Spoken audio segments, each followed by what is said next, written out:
بسم اللہ الرحمن الرحیم۔ انسپریشنل اسلام کے پیارے ساتھیوں، میرے بہنوں اور بھائیوں، السلام علیکم۔ میں امید کرتی ہوں آپ سب لوگ خیر و عافیت سے ہوں گے، اور میری دعا ہے اللہ تعالیٰ آپ سب لوگوں کو اپنی حفظ و امان میں رکھے، آمین۔ ایک مرتبہ کا ذکر ہے کہ ایک بزرگ اللہ والے کسی رستے سے گزر رہے تھے۔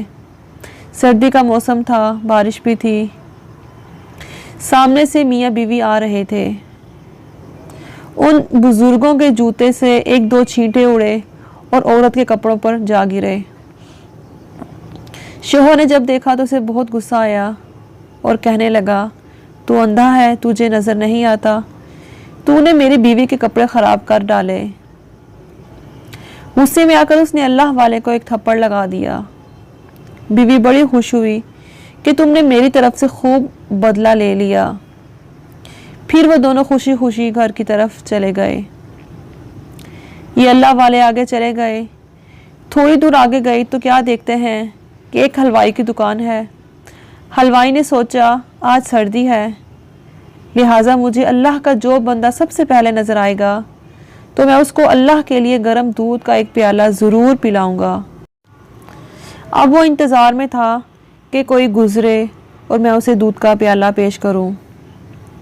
جب یہ بزرگ اس کے قریب سے گزرے تو اس شخص نے اس بزرگ کو بلایا، بٹھایا اور گرم دودھ کا پیالہ پیش کیا۔ سردی بھی کافی تھی تو انہوں نے وہ گرم دودھ کا پیالہ پیا اور اللہ تعالیٰ کا شکر ادا کیا۔ دکان سے باہر نکل کر آئے اور آسمان کی طرف منہ کیا اور کہا، واہ اللہ، تیری شان کتنی عجیب ہے، کہیں تو مجھے تھپڑ لگواتا ہے اور کہیں مجھے گرم دودھ کا پیالہ پلواتا ہے۔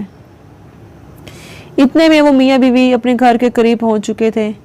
خاوند سیڑھیوں پہ چڑھ رہا تھا کہ اس کا پاؤں اٹکا اور وہ گردن کے بل گرا اور وہیں اس کی موت واقع ہو گئی۔ بیوی نے کہا کہ تھوڑی دیر پہلے ایک واقعہ پیش آیا تھا، اس بوڑھے نے کہیں اس کے لیے بد دعا تو نہیں کی؟ لوگ اس بوڑھے کے پاس آئے اور کہنے لگے، ایک تھپڑ ہی مارا تھا، آپ معاف کر دیتے، آپ نے اس کے لیے بد دعا کر دی۔ انہوں نے کہا، نہیں، میں نے کوئی بد دعا نہیں کی۔ بات در حقیقت یہ ہے کہ اس کو بیوی سے محبت تھی۔ جب بیوی کو تکلیف پہنچی تو اس نے بدلہ لے لیا۔ مجھ سے میرے پروردگار کو محبت تھی، جب مجھے تکلیف پہنچی تو میرے پروردگار نے بدلہ لے لیا۔ تو جب انسان اپنا معاملہ اللہ کے سپرد کر دیتا ہے تو اللہ تعالیٰ بدلہ لے لیا کرتا ہے۔